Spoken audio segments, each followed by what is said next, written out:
What is going on, everybody? Welcome to another video. Today's an exciting day because inside this box should be an RTX 3080 from Asus. I was able to order one luckily after sacrificing many F5 keys, and I haven't even opened the shipping box yet because I really wanted to get an authentic reaction. So yeah, I'm gonna grab a knife and tear it open, so let's check it out. Gonna use a kitchen knife for this, couldn't find my X-Acto knife.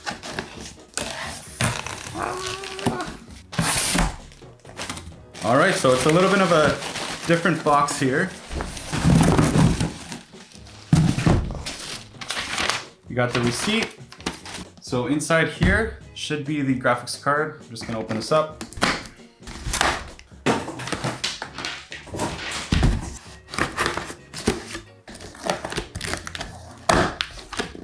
All right. And there she is, the RTX 3080. So this is the actual box that it comes with. Very classic Asus looking box. As you can see down here, we got the 10 gig version. Obviously that's the only one. Asus ROG Sync, and that's the design here. You got some graphics on the back. So let's go ahead and open this up.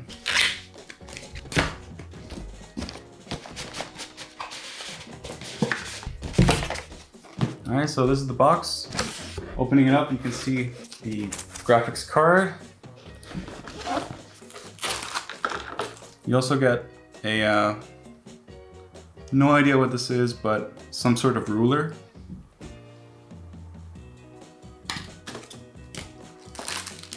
Some Velcro ties. And the card itself, holy crap, this is a beefy card. You also get some manual and CD, I assume.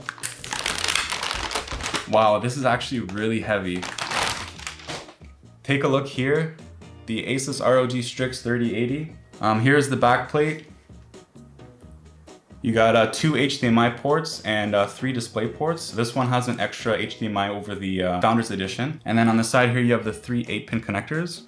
It's a 2.8 slot card, so it's not exactly 3 slots, although it is using a 2-slot bracket. And also here you have a little toggle switch for Q mode and P mode. So one is for quiet and one is for performance. I'm probably always gonna leave this on performance. I don't really care for it being quiet, but that is a nice option to have. Also here on the back, you can connect 2 4-pin fans. So it's an easier way to route cables if you prefer using that. And on the side, you also get the illuminating bracket. So this lights up with Asus ROG Sync. You can customize it to any color you like. So overall, very good looking card. I'm really excited to put this in the system. So I'm gonna start unplugging my computer, and hopefully I can fit this in there because that is a small mini ITX case. And from what it looks like, this will just barely fit. So let's go check it out. All right, so I may have just ran into a little bit of a problem here because the power supply I have only has 2 8-pin cables, which I have here. And the graphics card did not come with an adapter, which I was kind of hoping for. So I really don't know how to connect all 3. So I might actually have to run to the computer store and see if I can grab an adapter just to temporarily use. So I'm probably gonna go there right now.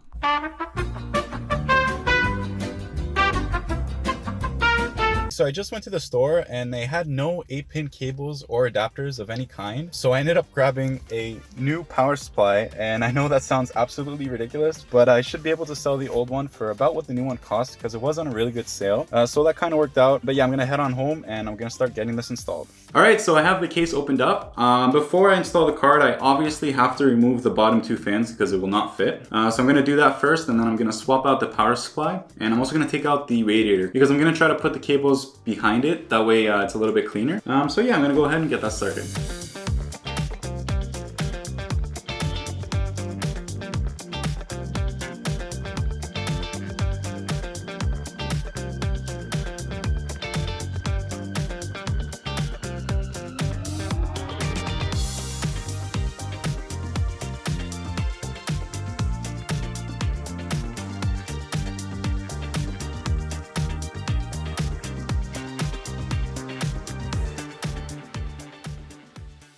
All right, so the moment of truth, I'm gonna try to put this in the case. So let's give it a shot.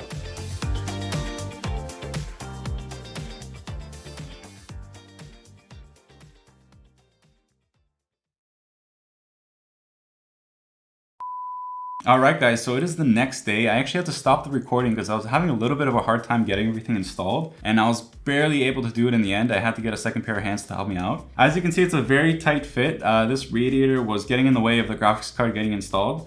So what I did is I kind of had to use the front cutout for the fan to push in the graphics card and then just barely push it enough for the metal plate to get in. And after that, I put in the radiator. And lastly, I screwed in the power supply just to have a little bit of wiggle room. And I was able to put in the cables behind the radiator. So it came out perfectly. I'm very happy with it. It looks great in my opinion. And the card itself is a beast. It actually exceeded my expectations. Everything's running perfectly smooth. I did have a little bit of an issue with the NVIDIA drivers because of my two screens. What happened is when I would set them with different resolutions, they would kind of start flickering. But apparently this is a known issue and NVIDIA is looking after it right now. But everything's buttery smooth. I can't wait to tell you guys about the benchmarks. I'm gonna post that in another video, and as well as some overclocking results. I do feel a little bit more confident overclocking because with this new power supply that I swapped out, I was able to get 3 separate cables running to the graphics card, and this is a very power hungry graphics card, so it could use it. But yeah, it's super quiet. Everything's running great. I'm really happy with it. If you're thinking about this card, if you're able to get one, that is, I highly recommend it. But yeah, stay tuned for the next video for some detailed benchmarks and some overclocking results. And thanks for watching, guys. I'll see you on the next one.